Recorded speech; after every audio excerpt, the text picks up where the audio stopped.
They said the sea took her, but the sea does not take what it intends to crown. This is the story of Nkem, born of the shore, claimed by the deep. She vanished beneath the waves and returned as Mami Wata's chosen. In the town of Uduama, the tide was a clock and fish were the currency of breath. Nkem grew up with salt on her lips and courage in her stride.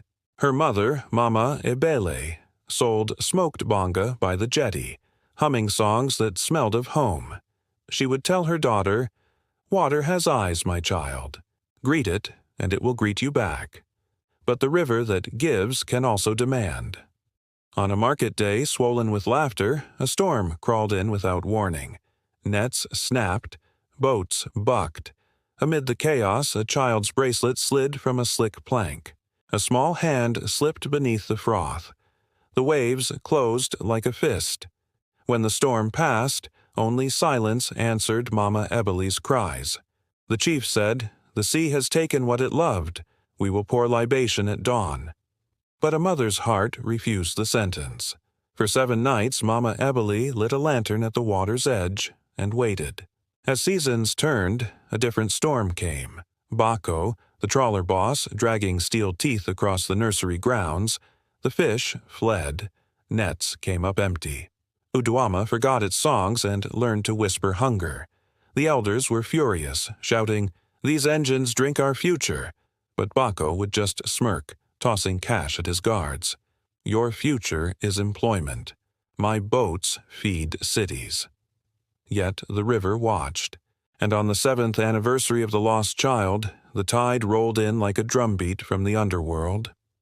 A figure walked from the surf, tall, dark, wrapped in sea-green cloth, her eyes holding the memory of lightning. Mama Ebele staggered forward, her voice a whisper. "Nkem." The woman bowed to her mother, her voice like deep water. "I have come home." Gasps rippled through the crowd. Some knelt, others backed away, afraid. "If you are Nkem," the chief challenged, "show us the scar behind your left ear." Nkem brushed her hair back. The small crescent scar glowed faintly. Murmurs erupted. "It's her." The sea returned her. "Abomination?" "Miracle." Nkem's voice was calm, yet it carried across the shore. "The water kept me. Not for death, for a covenant." Nkem walked the mangroves like a priestess. Where she touched, the murky water brightened. Where she stood, the birds fell silent. "Listen," she told the gathered villagers. "The river is not angry. She is choking. You choke her with waste and you sell her children to iron mouths offshore. Stop trawling. Clean the tributaries. Give the water time to breathe." Bako laughed from his truck. "Pretty speech, but I own the permits. The law is on my side." Nkem met his eyes. "Law bends. Tide does not." She turned to the people. 3 days from now, when the moon is a narrow tooth, I will stand at the jetty. If we keep corrupt hands off the river for those days, she will answer." Some called her blessed. Some called her blasphemy. But hope is a drum. You feel it even when you pretend you don't hear it. The village went to work, hauling trash from the creeks and planting mangrove seedlings. Promises are easiest at sunrise. The test comes at night.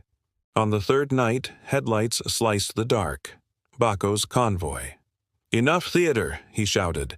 "Move aside. The tide is mine tonight." Nkem stepped forward, her bare feet on the wet planks. "Turn back." Bako sneered. "Or what? You'll splash me?" He signaled his men, and the trawler engines roared to life offshore. Then the air changed. Like the river took a breath of its own. The sea began to glow a velvet blue, as if stars had fallen into it. A column of water heaved upward, not breaking, but rising. Within it, a woman's silhouette, her hair like currents, her skin like midnight. Mami Wata. Her voice was an echo of the river itself. "Uduama, do you remember your manners?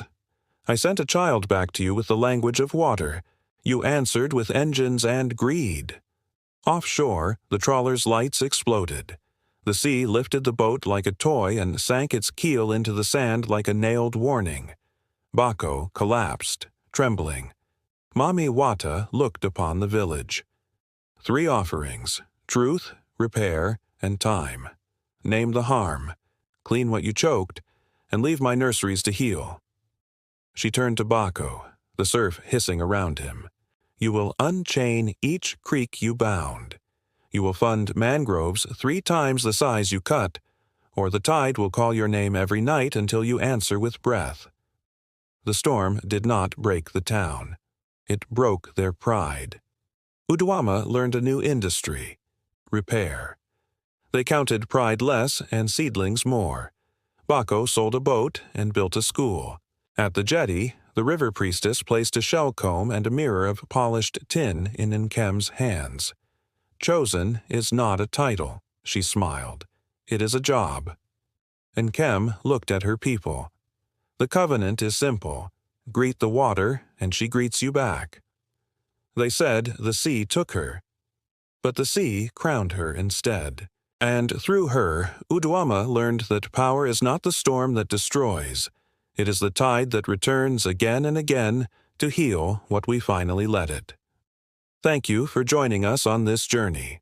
If you enjoyed this story, please like, share, and subscribe for more tales from around the world. Until next time.